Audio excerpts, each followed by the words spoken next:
Hello नमस्कार। आप सभी भाऊ बहन का आपके अपने दिन क्लासेस में एक और बार स्वागत है।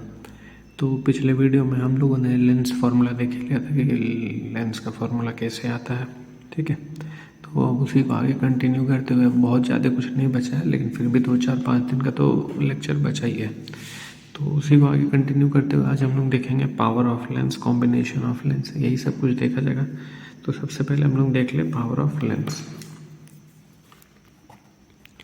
तो थोड़ा लाइटिंग और राइटिंग दोनों ही अलग रहेगा, क्योंकि यहाँ पे फ़िलहाल लाइट नहीं है। तो जो स्टडी टेबल होता है उसी से, स्टडी लैम्प जो होता है उसी से कर रहे हैं। तो पहला हेडिंग है अपने पास power of lens. Power of lens मालूम ही होगा तुम लोग को, लेकिन फॉर्मूला मालूम होगा। आज हम लोग डेफिनेशन भी देख लेंगे। तो इसका डेफिनेशन क्या है, ये जो होता है इट इज़, दिख तो रहा होगा उम्मीद करते हैं। इसको डिफाइन करते हैं हम लोग टेंजेंट से। अब टेंजेंट किसका, तो टेंजेंट हम लोग एंगल का निकालेंगे। अब कैसे बनता है वो एंगल अभी देख लिया जाएगा। Through which light from source, तो जो सोर्स है लाइट से वो एंगल बनेगा। अब कैसा बनाएगा, अभी फिगर बनाएंगे तो क्लियर हो जाएगा। और वो सोर्स को कैसे रखना है, यूनिट डिस्टेंस पे रखना, प्रिंसिपल एक्सिस से। From principal axis will bend. ठीक है, यहाँ पे कहानी खत्म हो गया। फिगर बनाते हैं, फिगर से थोड़ा थोड़ा समझ आएगा। जैसे ये मान लो एक लेंस हो गया, ये प्रिंसिपल एक्सिस हो गया। अब ये प्रिंसिपल एक्सिस से यूनिट डिस्टेंस पे, यूनिट डिस्टेंस कहने का मतलब कितना, मान ली 1 मीटर। इस यूनिट डिस्टेंस पे एक ऑब्जेक्ट है, इस ऑब्जेक्ट से क्या निकल रहा है, लाइट रे। अब ये लाइट रे बेंड करता हुआ कहाँ को जाएगा, प्रिंसिपल एक्सिस का। तो ये जो बेंडिंग है और ये जो टेंजेंट है, इन दोनों के बीच का जो एंगल होता है इसी को हम लोग बोलते हैं पावर ऑफ लेंस। तो टेंजेंट और बेंडिंग के बीच में, लेकिन ये पावर ऑफ लेंस किससे निकालेंगे, टेंजेंट से निकालेंगे। तो टेंजेंट से निकालने के लिए यहाँ पे परपेंडिकुलर ड्रॉ करते हैं। ठीक है, अब ये जो डिस्टेंस होता है ये होता है एफ, क्योंकि बेंड करके कहाँ से पार करता है, फोकस से। ठीक है, ये ऐसे सीधा चल जाता है, लेकिन बेंड करके फोकस से पार करता है, तो ये फोकल लेंथ होता है। तो अभी हम लोग क्या बोलते हैं, जो पावर होगा, ये P फॉर पावर है, ये जो पावर है वो क्या होगा, tangent of angle. Tangent of angle में क्या ले लेंगे, डेल्टा। अब टेन का क्या होता है, P अपॉन में B। ठीक है, ये P पावर है, ये भी परपेंडिकुलर है।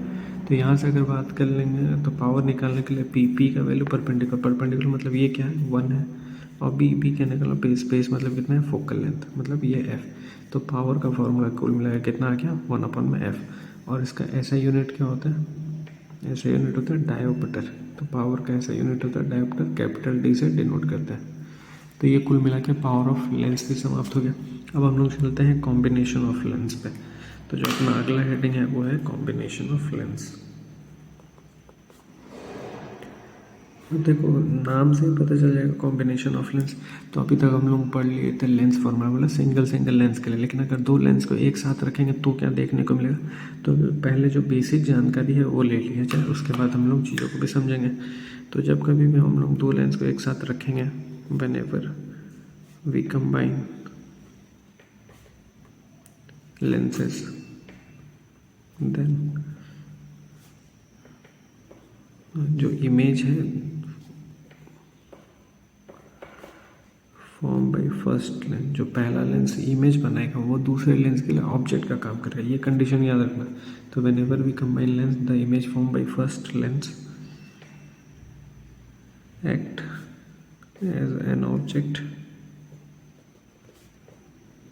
फॉर सेकेंड लेंस, ये कंडीशन याद रखना। अब इसमें फिगर भी एक छोटा सा बना के समझ लिया जाए। जैसे मान लो ये लेंस हो गया अपने पास कॉन्वेक्स, और ये एक और कॉन्वेक्स लेंस हो गया। 2 कॉन्वेक्स लेंस को कंबाइन कर रहे हैं, ये हो गया प्रिंसिपल एक्सिस। अब ये मान लो अपने पास ऑब्जेक्ट है। ठीक है, तो ये जो ऑब्जेक्ट है फर्स्ट लेंस के लिए, तो ये ऑब्जेक्ट है फर्स्ट लेंस के लिए, और ये है अपना फर्स्ट लेंस। यहाँ से लाइट रह गया, अब ये लाइट रे बेंड होगा कहीं यहाँ पहुँचा, तो ये क्या बन गया, इमेज बना। इमेज किसके लिए, ये इमेज फॉर फर्स्ट लेंस है। लेकिन ये जो इमेज है वो ऑब्जेक्ट का काम करेगा किसके लिए, सेकेंड लेंस के लिए, तो ये ऑब्जेक्ट फॉर सेकेंड। यही बात किया गया यहाँ पे कि जब कभी भी हम लोग ऑब्जेक्ट है अपने पास, लेंस है, इमेज बनेगा, तो ये जो इमेज रहेगा वो दूसरे लेंस के लिए ऑब्जेक्ट का काम करेगा। फिर से यहाँ लाइट रह जाएगा, फिर से बेंडिंग वाला फिनोमेना देख के इमेज बनेगा। अगर मान लो यही अपने पास कॉनकेव कॉन्वेक्स का कॉम्बिनेशन हो, कॉन्वेक्स कॉनकेव प्रिंसिपल एक्सिस, ठीक है, और ये हो गया ऑब्जेक्ट। यहाँ से लाइट रह गया, ये बेंड करेगा। अभी इसको बेंड करके भेज रहा था इधर, मान लो भेज रहा था, लेकिन अगर ये होता तो ऐसे जाके यहाँ पे बन जाता, लेकिन इसके वजह से लाइट रे थोड़ा और दूर चला जाएगा। मतलब ये जो लेंस है अपने पास कॉनकेव लेंस है, इस कॉनकेव लेंस की वजह से लाइट रे थोड़ा और स्प्रेड हो जाएगा, तो यहाँ कहीं इमेज बनेगा। तो कुल मिलाकर फिर से देखा जाए तो ये तो ऑब्जेक्ट हो जाएगा फर्स्ट लेंस के लिए। ये जो चीज़ बन रहा है ये इमेज बन रहा है, और ये इमेज किसके लिए बन रहा है? फर्स्ट लेंस का। मतलब अगर ये नहीं होता तो इमेज यहीं बनता है, तो ये इमेज फॉर फर्स्ट लेंस। और जो चीज़ इमेज है फर्स्ट लेंस का वो क्या है? ऑब्जेक्ट है सेकेंड लेंस का। इन चीज़ों को ख्याल रखना, इसी से हम चीज़ों को समझ के आगे आसानी से कर पाएंगे। अब ये सब फिनोमेना करने से पहले हम लोग एक और चीज़ देख लें, इक्विवेलेंट पावर निकालेंगे कॉम्बिनेशन ऑफ लेंस के लिए। तो दो कॉन्वेक्स लेंस हम लोग कंबाइन करके रखेंगे और उसके लिए पावर निकालेंगे। कि मान लो अगर हम लोग ये पावर क्या था, एक लेंस है तो पावर निकाल दिया, लेकिन अगर ऐसा ही दो लेंस हम लोग लगा दे तो पावर क्या हो जाएगा, वही निकालना अपने को। तो अगला हेडिंग है इक्विवेलेंट। दिख तो नहीं रहा, ऊपर कर दो थोड़ा सा, दिख रहा होगा। लाइट भी नहीं है यार, टेबल एम से काम चला रहे हैं, ठीक है। तो equivalent power in the combination of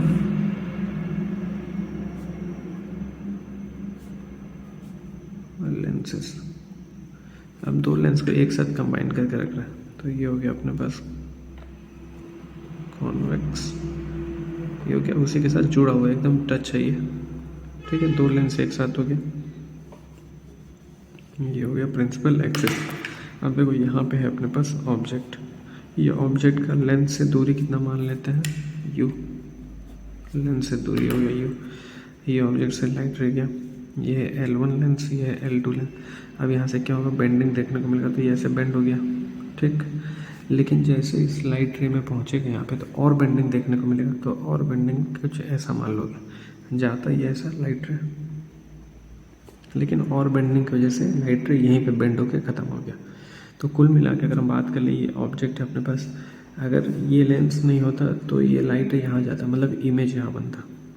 और ये जो इमेज है ये ऑब्जेक्ट का काम करेगा सेकेंड लेंस के लिए, ठीक है। तो ये जो इमेज का डिस्टेंस है इसको हम बोल देते हैं लेंस 1 से इसका दूरी मान लेते हैं v डैश, ठीक है। लेकिन एक्चुअल में इमेज कहाँ बना? एक्चुअल में इमेज तो यहाँ बना। एक्चुअल जो बेंडिंग हो गया, पहली बेंडिंग हो गया लेंस 2 की वजह से, इमेज यहाँ बनी। तो जो रियल इमेज है उसका डिस्टेंस हम v बोल देते हैं। उम्मीद करते हैं इतना समझ आया होगा। जो फोकल लेंथ होगा इसका f1 हो जाएगा, इसका फोकल लेंथ f2 हो जाएगा। तो ये फिगर समझ आया होगा। फिगर अगर समझ आ रहा है तो यार लाइट भी बंद हो गया क्या? बहुत समस्या है जीवन में, ये अंधेरा कायम रहे, किल्विस वाला हाल हो गया। लाइट इज बैक, ठीक है। तो क्या बात करते हैं हम लोग? बात ये कर रहे थे कि कॉम्बिनेशन ऑफ लेंस में हम लोग फोकल लेंथ ले लिए थे। अब हम लोग को क्या करना है? इसको डिराइव करना है। तो एक एक करके बात करेंगे। पहले बात करेंगे फॉर लेंस L1 क्या क्या है अपने पास। तो अपने पास है सबसे पहले ऑब्जेक्ट डिस्टेंस। ये L1 के लिए अगर बात कर लेंगे, u क्या रहेगा? माइनस ऑफ u लिखेंगे क्या? ऑब्जेक्ट डिस्टेंस इस तरफ जाएंगे तो minus of u। Similarly v क्या लिखेंगे? Image distance. तो लेंस 1 के लिए इमेज डिस्टेंस तो v डैश है, और जो फोकल लेंथ है वो होगा f1। उम्मीद करते हैं ये भी समझ आया होगा। अब हम लोग इस्तेमाल करेंगे लेंस फार्मूला। तो फ्रॉम लेंस फार्मूला क्या मिलेगा? 1/v minus 1/u is equals to 1/f। तो v के जगह पे v डैश, u के जगह पे माइनस ऑफ u तो प्लस ऑफ u, f के जगह पे f1। कुल मिला के ये मिल गया, और इसको हम लोग बोलेंगे इक्वेशन 1। वैसे अगर बात कर ले for Lenz L2, L2 lens के लिए क्या क्या पता चलेगा, तो वही 3 चीज़ लेना है अपने को। तो ये तो क्लियर है, बाकी ये तो हम देख लें। तो इस बार जो ऑब्जेक्ट रहेगा ये रहेगा, जो इमेज बनता है वो ऑब्जेक्ट, और ये होगा वी डैश, इस तरह जा रहा है तो प्लस में रहेगा। इमेज यहाँ बनेगा तो इस तरह जा रहा है तो इसको वी ले लेंगे। उम्मीद करते हैं ये भी समझ आएगा। अच्छा, ये दिख ही नहीं रहा तो समझ कहाँ से आएगा। ठीक है, अब दिख रहा होगा, थोड़ा सा और ऊपर कर ले, एक ही बार ख़त्म हो जाएगा किस्सा।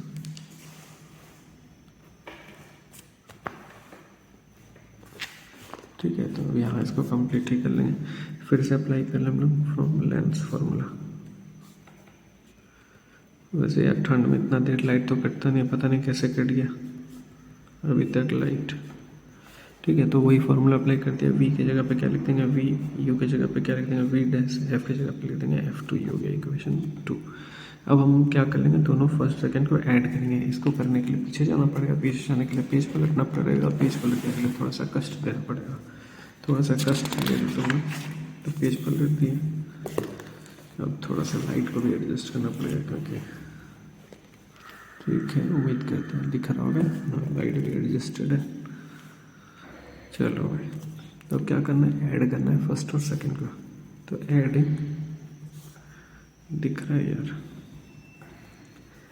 फर्स्ट एंड सेकंड दोनों को ऐड कर रहे हैं। तो दोनों को ऐड करने में क्या क्या मिलेगा, 1/u minus 1/v is equals to 1/f1 plus 1/f2। ये मिलेगा क्या, क्योंकि वी डैश वाला पार्टी तो कैंसिल हो जाएगा, एक बार माइनस में था एक बार प्लस में, तो कुल मिला के यही मिला अपने को। अब इसको अगर हम लोग सॉल्व करेंगे तो क्या देखने को मिलेगा, 1/u minus 1/v is equals to 1/f equivalent लिख देते हैं, क्योंकि पूरे को सॉल्व करें तो 1/f इक्विवेलेंट मिल जाएगा। अब ये है इक्वेशन थर्ड बोल देते हैं, इसको इक्वेशन फोर्थ बोल देते हैं। तो फ्रॉम थर्ड और फोर्थ अगर बात कर लें तो यहाँ पे हम बोल देंगे 1/f1 plus 1/f2 is equals to 1/f equivalent.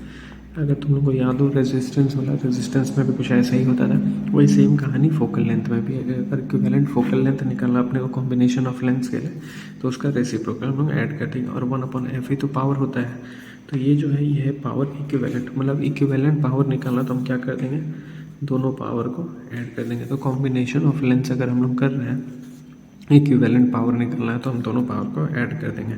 अब यहाँ पे एक नोट लिख लो।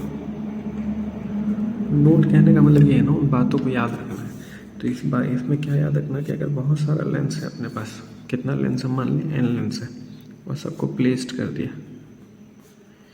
तो मैग्नीफिकेशन भी तो कुछ होगा। तो उस केस में अगर मैग्नीफिकेशन निकालना है तो क्या हो जाएगा, उन दोनों का प्रोडक्ट। तो जितना भी लेंस है अपने पास, अगर मैग्नीफिकेशन निकालना तो हम लोग को क्या निकालना पड़ेगा, प्रोडक्ट। अगर हम लोग प्रोडक्ट निकाल देंगे तो मैग्नीफिकेशन अपने पास निकल आएगा। ठीक है, तो अब आगे बढ़ते हैं। थोड़ा तो तकलीफ कष्ट हो ही रहा होगा, थोड़ा सा लाइट को इधर घुमा के देखते हैं कैसा आएगा नज़ारा। अरे यार ठीक है, इतना भी ठीक है, सब बढ़िया है।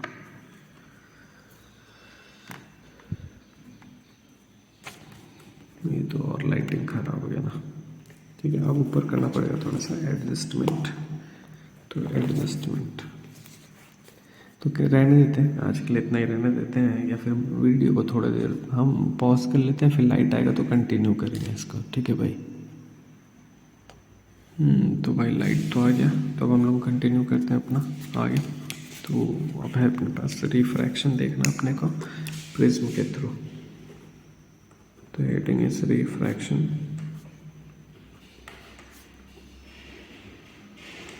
Through prism. तो पहले एक प्रिज्म बना देते हैं, उसके बाद इसका डेफिनेशन लिखते हैं।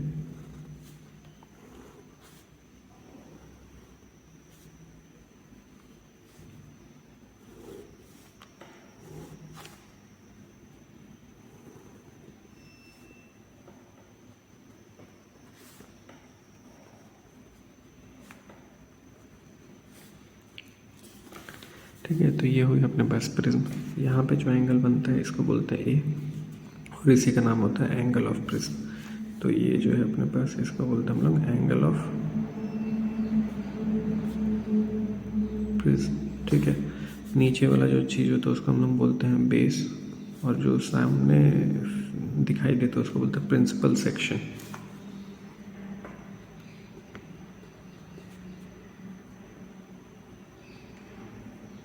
प्रिंसिपल से ये जो सामने वाला हिस्सा है इसको बोलते हैं प्रिंसिपल सेक्शन, ठीक है। और जो साइड वाला हिस्सा है इसको हम लोग बोलते हैं रिफ्लेक्टिंग सरफेस। ये जो हिस्सा है इसको हम लोग बोलते हैं रिफ्लेक्टिंग सरफेस, क्योंकि वहीं से रिफ्लेक्शन हम लोग कराएंगे। तो अब देखो, अगर हम लोग सामने से इसको देखेंगे तो केवल ट्राइंगल दिखाई देगा, ठीक है, और साइड वाइज देखेंगे तो पैरेललोग्राम दिखाई देगा। तो पहले इसका डेफिनेशन लिख लेते हैं फिर आगे बढ़ते हैं। तो ये क्या है, एक तरह का वेज शेप कहा जाता है इसको, वेज। तो प्रिज्म क्या है, वेज शेप है।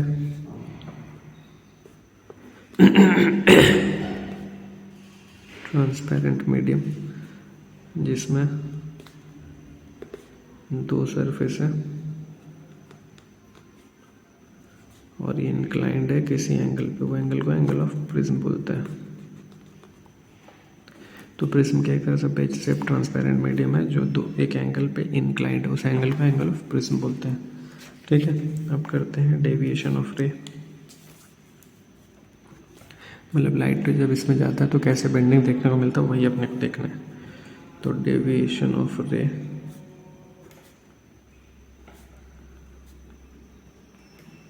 थ्रू प्रिज्म, ठीक। अब इसमें क्या क्या होगा वो देख लिया जाए।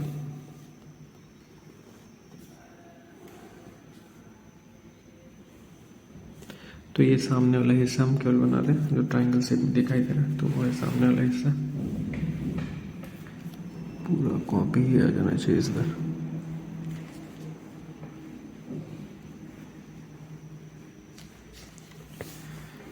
ठीक है, अब देखो होगा क्या कि ये लाइट रे भेज है। अभी लाइट रे जाता तो सीधा ऐसा चला जाता, लेकिन लाइट रे बेंड होगा और ये बेंड किधर होगा, इसको थोड़ा बड़ा बना देते हैं ताकि कंफ्यूजन ना हो। ये लाइट रे ऐसे निकल जाता, लेकिन ये बेंड होगा और बेंड होने के लिए किधर बेंड होगा, नॉर्मल की तरफ बेंड होगा। तो टूवर्ड्स नॉर्मल कुछ ऐसा बेंड हो गया, ठीक है। ये बेंड होकर इधर चला गया।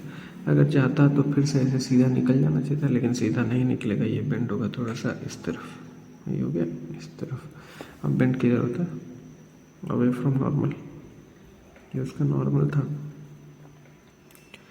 अवे फ्रॉम नॉर्मल ये कुछ बेंड होता।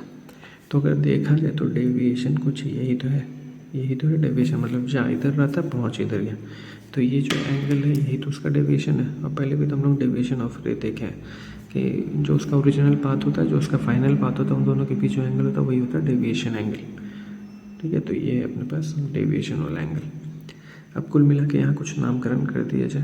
तो सबसे पहले इस फिगर का नाम है, प्रिज्म का नाम है ABC, ठीक है। यहाँ पे एंगल A है, ये जो नॉर्मल जहाँ पे मिल रहा है उसको N बोल देते हैं। ये जो एंगल जा रहा है इसको I1 बोल देते हैं। ये जो बेंडिंग है इसको I2 बोल देते हैं। ये जो रिफ्लेक्शन हो रहा है यहाँ पे R1 बोल देते हैं, यहाँ पे R2 बोल देते हैं, ठीक है। तो ये सब कुछ नामकरण हो गया। और यहाँ पे बोल देते हैं M, ठीक है। इधर N है तो इधर M बोल देते हैं। ये कुछ नामकरण हो गया। अब यहाँ पे चीज़ों को समझा जाए, ये क्या है, ये तो पता है एंगल ऑफ डेविएशन इसको बोलते हैं। तो हम सीधे डेरिवेशन पे चल रहे हैं, तो ट्राइंगल उठा रहे हैं, यहाँ पे नामकरण नहीं दिए तो यहाँ पे नामकरण कर देते हैं PQ, ये हो गया PQ। तो PQN वाला ट्राइंगल उठाए, मतलब ये वाला ट्राइंगल। अगर इस ट्राइंगल में बात करें तो R1 plus R2 plus angle N is equal to 180 degree होगा, ये कोई दिक्कत नहीं है। ऐसे अगर बात कर ले फ्रॉम पैरेललोग्राम APNQ, अगर इसमें बात करें तो क्या मिलेगा, angle A plus angle N is equal to 180 degree, ठीक है। मतलब अपोजिट एंगल और पैरेललोग्राम का सम कितना होता है, 180 डिग्री। अब दोनों में से एंगल N कॉमन है अपने पास, एंगल 1 का इस्तेमाल किया जाएगा। तो फ्रॉम फर्स्ट एंड सेकेंड दिख रहा होगा, यहाँ से एंगल N निकालेंगे तो क्या निकलेगा, 180 माइनस R1 प्लस R2, और यहाँ से एंगल N निकालेंगे 180 माइनस एंगल A। 180 कैंसिल हो जाएगा, माइनस माइनस कैंसिल हो जाएगा, तो कुल मिला के एंगल A जो आएगा वो आएगा R1 प्लस R2। और एंगल A कहने को ही तो हम लोग बोल रहे थे एंगल ऑफ प्रिज्म। तो जो एंगल ऑफ प्रिज्म होता है वो किसके बराबर होता है, R1 प्लस R2 के, तो इतना क्लियर हो गया। अब दूसरा ट्रायंगल इस्तेमाल करेंगे हम लोग एम पी क्यू, ये वाला ट्रायंगल, क्योंकि तो हमको एंगल ऑफ डेविएशन निकालना है, इसलिए ये वाला एंगल इस्तेमाल करेंगे। अभी हम लोग एंगल ऑफ प्रिज्म निकाले, अब हम लोग एंगल ऑफ डेविएशन निकालेंगे। तो वो किस में होगा, थोड़ा सा ब्लर आ रहा है क्या,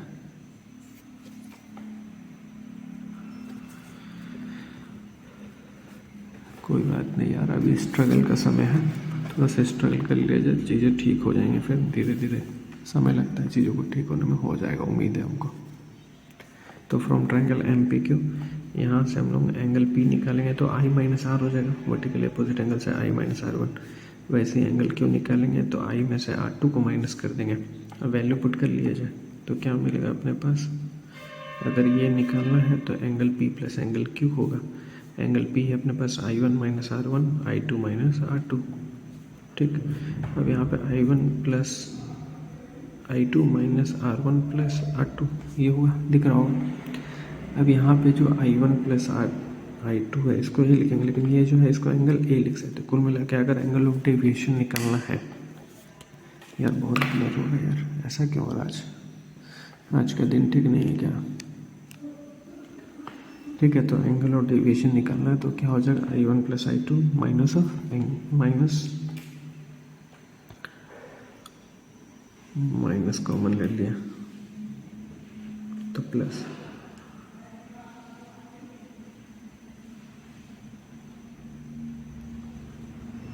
ठीक है। तो ये मिल गया अपने को एंगल ऑफ डेविएशन।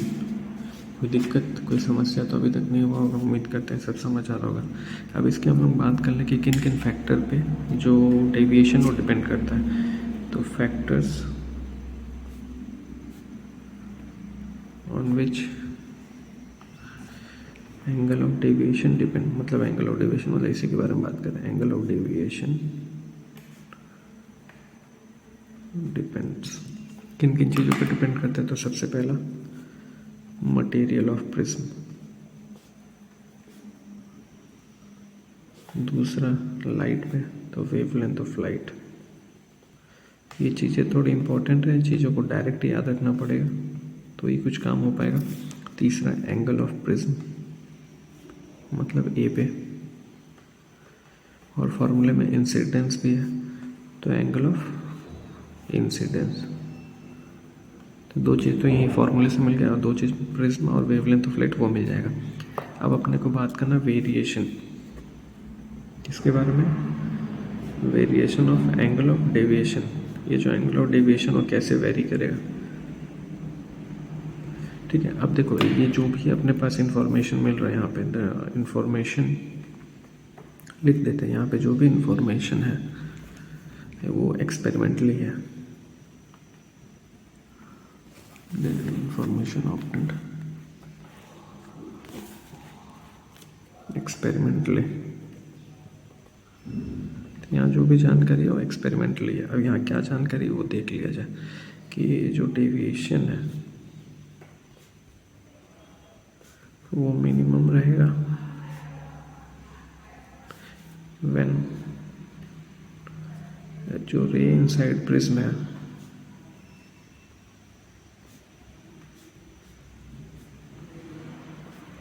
ये कंडीशन याद रखना जरूरी है। कंडीशन क्या होगा, डेविएशन मिनिमम कब होगा, जब जो रे है इनसाइड द प्रिज्म वो parallel to base of prism हो जाएगा। जैसे फिर से हम करम फिगर बनाए हल्का सा, मतलब ये था प्रिज्म, ये था इंसिडेंट। अगर ये जो रे है अगर ये दोनों पैरेलल हो जाएगा आपस में तो यहाँ जो एंगल ऑफ डेविएशन होगा वो मिनिमम होगा, यही बात कर। अब इसको ग्राफ से समझ लिया जाए, ग्राफ कैसे बनता है, तो ये हो गया ग्राफ, ये है इंसिडेंस और ये है अपने पास डेविएशन। ये कुछ ऐसा बनेगा, डेविएशन कुछ ऐसा बनता है। ये वाला जो पॉइंट है ये वाला, इसको मिनिमम पॉइंट बोल रहा है। अब ये कब देखने को मिलेगा, ये कब देखने को मिलेगा, तो इंसिडेंस, दो इंसिडेंस बनेगा I1 और I2। अब ये दोनों जो बराबर हो जाएगा तो मतलब जो इंसिडेंस I1 है दिखने का, जो इंसिडेंस I1 है, जो इंसिडेंस I2 है, दोनों का एंगल अगर इक्वल हो जाएगा तो इस केस में जो डेविएशन है वो डेविएशन क्या हो जाएगा, मिनिमम। वही यहाँ पे बात हुआ है। और ये कब होगा, जब रे ऑफ लाइट पैरेलल हो जाएगा बेस ऑफ द प्रिज्म के। उम्मीद करते हैं यहाँ तक समझ आया होगा। एक टॉपिक और बच रहा है आज के लिए, उसको भी कंप्लीट करके ख़त्म करते हैं। उसके बाद फिर हम लोग कॉम्बिनेशन ऑफ लेंस पढ़ेंगे, जैसे माइक्रोस्कोप, टेलीस्कोप, कंपाउंड माइक्रोस्कोप, ये सब अपना बचेगा। तो 2-4 दिन में वो भी कंप्लीट हो जाएगा। तो आज का टॉपिक, लास्ट टॉपिक क्या है, हम लोग अब एक रिलेशन निकालेंगे जिसको हम लोग फार्मूला बोलते हैं। रिलेशन मतलब यहाँ पे हम लोग फार्मूला के बारे में बात करें, किसके बीच में, refractive index, minimum angle of deviation और एंगल ऑफ प्रिज्म। ये भी इम्पोर्टेंट डेरिवेशन है, तो उम्मीद करते हैं ये भी समझ आएगा। बाकी देख लीजिए, थोड़ा सा आज क्वालिटी अच्छा तो नहीं, खुद हमको अच्छा नहीं लगा तो तुम लोगों को क्या लगेगा पता नहीं, ऐसा क्यों हो रहा।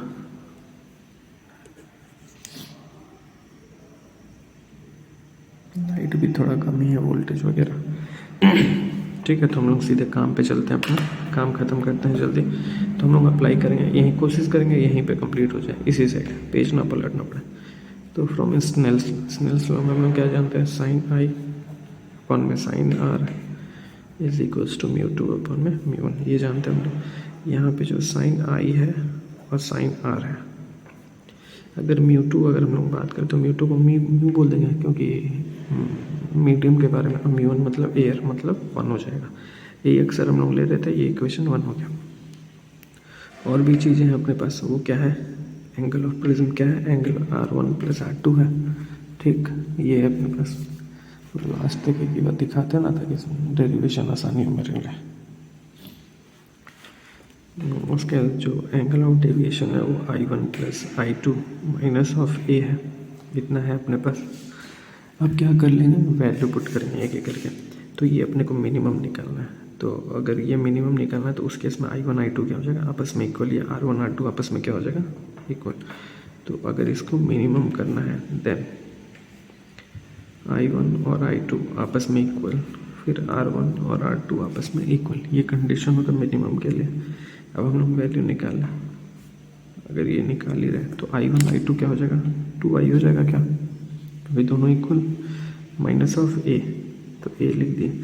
अब यहाँ से अगर I निकालना चाहें तो I क्या हो जाएगा, मिनिमम प्लस A अपॉन में 2। तो उम्मीद करते हैं यहाँ तक समझ आया होगा। इसी तरीके से अगर हम लोग A के बारे में बात कर ले, अगर A निकालना अपने को, तो A क्या अपने पास R1 + R2, ये रिप्लेस हो गया 2R हो जाएगा, यहाँ से R हो जाएगा A अपॉन में 2, ये भी समझ आएगा। अब ये दोनों जो चीज़ है अपने पास, ये इक्वेशन 1 इसको बोल देते हैं, इसको बोल देते हैं इक्वेशन 2। इक्वेशन 1 2 का इस्तेमाल करेंगे इक्वेशन A में। तो using first and second in A, क्या देखने को मिलेगा, साइन आई। साइन आई कहने का मतलब क्या लिखेंगे, मिनिमम प्लस A अपॉन में 2, ये हो गया साइन आई, अपॉन में साइन आर, आर की जगह पे क्या लिखेंगे, A अपॉन में 2, ये किसके बराबर होगा, म्यू। तो कुल मिला के अगर रिफ्रैक्टिव इंडेक्स भी निकालना है जिसमें डेविएशन एंगल ऑफ प्रिज्म दे रखा, तो भी हम लोग निकाल सकते हैं। तो उसके लिए यहाँ पे फॉर्मूला रिलेशन ही आ जाएगा। तो ये भी एक इम्पॉर्टेंट रिलेशन है, और उम्मीद करते हैं आज का वीडियो भी समझ आया होगा। वैसे क्वालिटी आज के वीडियो में अच्छा नहीं था, हम खुद एडमिट कर रहे हैं, लेकिन क्वालिटी को थोड़ा साइड रखा जाए तो कंटेंट ठीक ही ठाक चल रहा है अपना, और कोशिश करेंगे कि समय से कंप्लीट भी हो जाए। और आज का जो टारगेट था, मतलब टाइमिंग के हिसाब से भी, और यहाँ पे भी अपना कंप्लीट हो गया। अब कल के वीडियो में हम लोग माइक्रोस्कोप वगैरह कंटिन्यू करेंगे। तब तक अपना ख्याल रखो, थोड़ा मोड़ा पढ़ते रहो, और बिना टेंशन के, कोई टेंशन वेंशन नहीं लेना, ठीक है। तो बहुत बहुत धन्यवाद।